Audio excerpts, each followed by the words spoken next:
Hi friends, welcome to SRL creations. ఈ వీడియోలో ఇప్పుడే మనకి మరొక బ్రేకింగ్ న్యూస్ వచ్చింది. సో దానికి సంబంధించిన పూర్తి వివరాలు కూడా మీకు ఎక్స్ప్లెయిన్ చేస్తాను. ఇక టాపిక్లోకి వెళ్ళిపోతాం మనం. సెల్ ఫోన్తో కరెంటు బిల్లు తెలంగాణ వ్యాప్తంగా అమలుకు డిస్కంల యోచన. సో మొత్తం మీద మీ ఇంట్లో వాడే కరెంటుకు సంబంధించి మీరే బిల్లు తీసుకోవచ్చు, మీరే ఆన్లైన్లో చెల్లించుకోవచ్చు. ఈ విధానాన్ని తెలంగాణ ప్రభుత్వం ముందుకైతే తీసుకొస్తుంది. మీ కరెంట్ మీటర్కి సంబంధించి మీ ఫోన్తోనే మీరు ఫోటో తీసుకున్నట్లయితే ఎన్ని రోజులకు ఎన్ని యూనిట్లు వాడారు, ఎంత వచ్చింది అనేది మీకు క్లియర్గా తెలుస్తుంది. దాన్ని బట్టి బిల్లు అయితే కట్టుకోవచ్చు. దీనికోసం తెలంగాణలో 2 డిస్కంలు అయితే ఇస్తున్నాయన్నమాట. టీఎస్ ఎన్పీడీసీఎల్, టీఎస్ ఎస్పీడీసీఎల్ అనే 2 యాప్లు అయితే ఉంటాయి. ఉత్తర తెలంగాణకు ఒకటి, దక్షిణ తెలంగాణకు ఒకటి. మీరు ఏ పరిధిలో ఉన్నారో దాన్ని అయితే డౌన్లోడ్ చేసుకోవాలి. ఫస్ట్ మీరు డౌన్లోడ్ చేసుకున్నాక యాప్ ఇంటర్ఫేస్ ఇన్స్టాల్ చేసుకున్నాక గూగుల్ ప్లే స్టోర్లో అయితే ఉంటుందన్నమాట.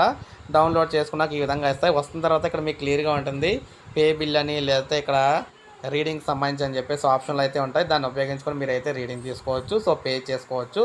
సో ఈ విధంగా తెలంగాణ ప్రభుత్వం రాష్ట్ర ప్రజలందరూ కూడా సౌకర్యం తీసుకొచ్చింది. సో మొత్తం మీద 30 రోజులు కంప్లీట్ అయిన తర్వాత మాత్రమే బిల్లు తీసుకోవాలి. 28 రోజులు 29 రోజులకు తీసుకున్నట్లయితే మరో రెండోసారి మళ్ళీ వాళ్ళు వచ్చి బిల్లు తీయడం అయితే జరుగుతుందన్నమాట. సో అందువల్ల కంప్లీట్గా 30 రోజులు అయిన తర్వాత బిల్ తీసుకుని ఎలా అయితే కట్టుకోండి. సో తొందరలోనే కొత్త రూల్స్ ప్రకారం అందరూ కూడా ఈ విధంగానే బిల్ అయితే పే చేసుకోవచ్చు అనమాట. సో ఇది ఫ్రెండ్స్ ఈ వీడియో. నేను లైక్ చేయండి, సబ్స్క్రైబ్ చేసుకోవద్దు, మన ఛానల్ సబ్స్క్రైబ్ చేసుకోండి.